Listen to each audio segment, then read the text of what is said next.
Sahabat Rima yang dikasih dan mengasihi Tuhan, selamat pagi. Apa kabar Anda semua?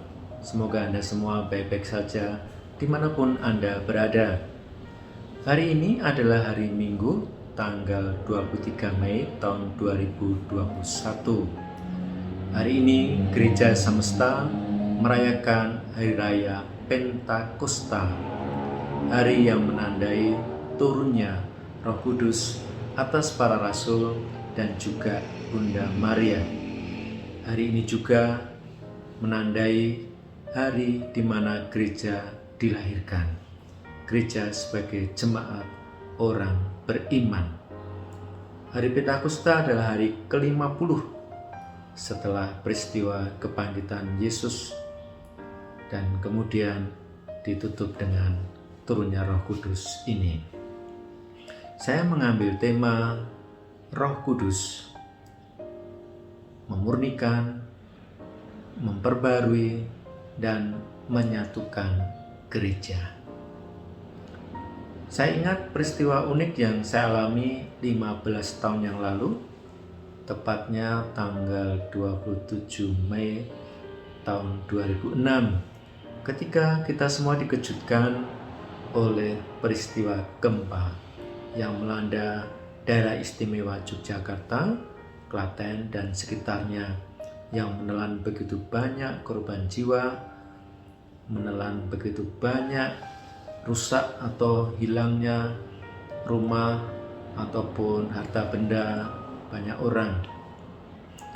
Saya waktu itu sedang merayakan Ekaristi Kudus pagi hari jam 5:30 dan mendekati akhir misa. Sebelum berkat penutup, saya mengajak umat untuk menyanyikan lagu Datanglah Roh Maha Kudus. Saya memejamkan mata dan menyanyikan lagu itu bersama umat yang hadir, dan beberapa saat kemudian saya merasakan kaki tempat saya berpijak itu bergerak atau bergoyang-goyang. Saya kemudian membuka mata saya dan saya melihat tiang-tiang gereja, kuda-kuda yang ada dalam gereja itu bergerak-gerak. Saya sadar bahwa itu gempa. Saya kemudian lari keluar dari gereja, tapi saya lihat tidak seorang pun umat yang keluar dari gereja. Kebanyakan mereka lansia. Saya masuk kembali, kemudian menutup perayaan Ekaristi itu dengan berkat penutup. Saya baru sadar bahwa ternyata itu adalah gempa yang begitu hebat. Kemudian bersama beberapa umat menggerakkan umat untuk ikut berbelah rasa, dan juga kita umumkan di gereja. Lalu mulai siang, sore, malam, pagi terkumpul begitu banyak bantuan. Lalu sorenya pada hari Minggu tanggal 28 kami bawa bantuan itu ke posko bantuan bencana.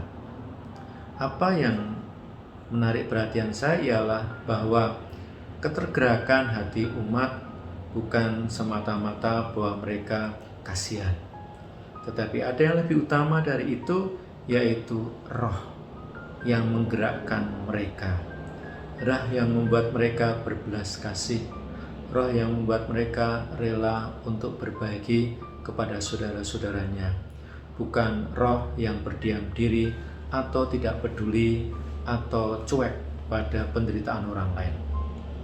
Itulah juga yang terjadi dalam diri para rasul pada jemaat pertama, jemaat perdana maksud saya, ketika kemudian mereka menerima Roh Kudus itu.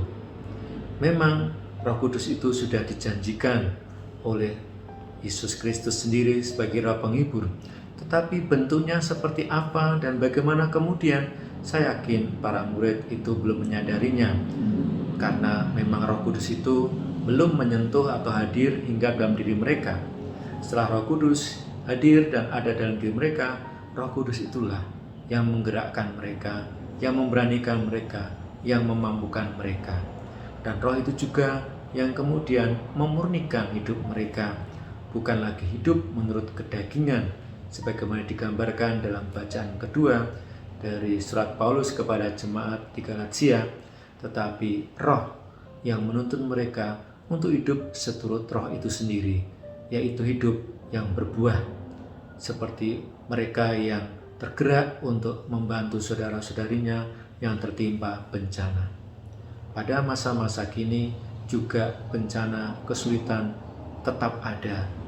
Maka apakah kita atau roh yang ada dalam diri kita, yang adalah roh penghibur yang Tuhan anugerahkan kepada kita, masih tetap menggerakkan kita untuk berbelah kasih, untuk berbelah rasa, untuk membantu mereka siapapun. Semoga kita diberkati oleh Allah yang penuh kasih, Bapa dan Putra dan Roh Kudus. Amin. Keluarga Kudus, doakanlah kami.